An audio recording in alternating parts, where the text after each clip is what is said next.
Praise lord. ఉదయకాలం దేవుని వాగ్దానం ధ్యానం చేసుకున్నాం. యోహాను సువార్త 13వ అధ్యాయము 34వ వచనం.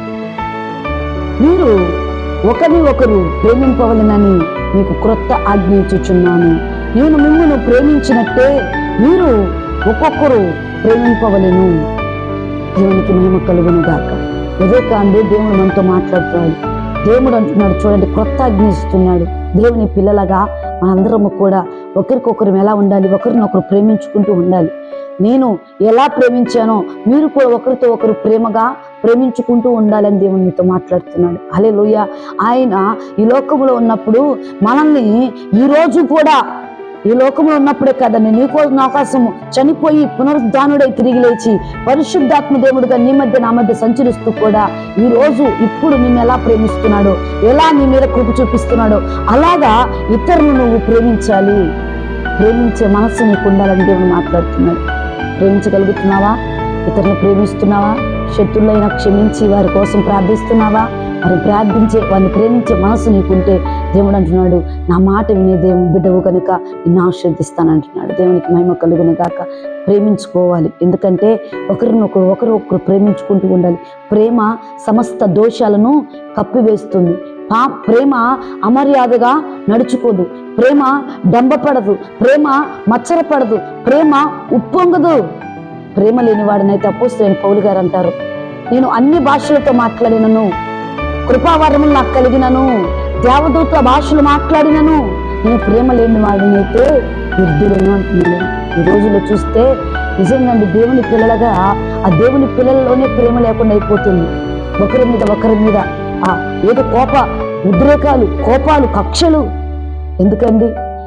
మనమున్న కొద్ది రోజులైనా సరే ప్రేమ కలిగి జీవిద్దాం. ఒకరినొకరు ప్రేమించుకున్నాం. దేవుడు నన్ను ఎలా ప్రేమించాడో తెలుసా? ఎంతగా ప్రేమించాడో తెలుసా? తన ప్రాణం పెట్టినంతగా ప్రేమించాడు. దేవునికి మహిమ కలుగును గాక. దేవుడు లోకమును ఎంతో ప్రేమించాడు. ప్రియ సహోదరి, సహోదరుడా, అయితే ఆ లోకములో నన్ను కూడా అలాగే ప్రేమించాడు కదా. అయితే ఆయన ప్రేమ నువ్వు ఇతరులకు తెలియచేయబడాలి, ఇతరులకు చూపించాలి. ఆయన నీలో ఉంటే, ఆయన ప్రేమ నీలో ఉంటే, ఆయన ప్రేమ ఎలా ఉందో ఇతరులకు నువ్వేం చేయబడాలి? ఆ ప్రేమను చూపించాలి. ఈ లోకంలో ప్రేమలన్నీ కూడా వ్యర్థమైనవండి. తల్లి బిడ్డను ప్రేమిస్తుంది కొంతకాలమే, భార్య బిడ్డను ప్రేమిస్తారు కొంతకాలమే, భర్త భార్య పిల్లల ప్రేమ ఎంత కూడా శాశ్వతమైనవి కాదు, అశాశ్వతమైనవి. అయితే దేవుని ప్రేమ శాశ్వతమైనది. ఆ ప్రేమకు నువ్వు పిలువబడ్డావు. అయితే నువ్వు ఇతరులకు నువ్వు ప్రేమించేదానిగా, ప్రేమించేవాడిగా ఉండాలి. శత్రువులను కూడా ప్రేమించే మనస్సు నీకు ప్రభు అనుగ్రహించబడాలి. హల్లెలూయా. దేవునికి మహిమ కలుగును గాక. దేవుడు కొత్త నిబంధనలకు వచ్చి ఒక మాట్లాడుతున్నాడు, ఇది నా కొత్త ఆజ్ఞ. ఏమని అంటే, మీరు ఒకరిని ఒకరు ప్రేమించుకున్నట్టే అది క్రొత్త ఆజ్ఞ. నేను మిమ్మల్ని ఎలా ప్రేమించానో మీరు కూడా ఒకరు ఎలా ప్రేమించాలి? సంఘ బిడ్డలుగా ఒకరికొకరు ప్రేమించుకుంటూ ఉండాలి. సంఘ బిడ్డలు ఒకరికొకరు సమాధానం కలిగి ఉండాలి. ప్రేమే సమస్త దోషాలను కప్పివేసేది.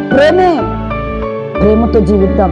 సమాధానం కలిగి అందరిని ప్రేమించే మనసు ప్రభు మనకు అనుగ్రహించబడును గాక.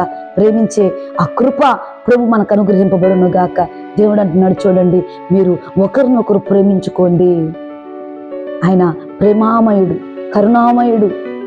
ఆయన ప్రేమించే మనసు కలిగిన దేవుడు. ఆయన మనల్ని ఎలా ప్రేమించాడో, నిన్ను ఎలా ప్రేమించాడో, నన్ను ఎలా ప్రేమించాడో అటువలే మనము కూడా ఇతరులను ప్రేమిస్తే ఆయన ప్రేమ మన మీద ధారాళంగా ఉంటుంది. దేవునికి మహిమ కలుగును గాక. ప్రేమ కలిగి జీవిద్దాం. ప్రేమలో దేవుని ప్రేమను ప్రకటిద్దాం.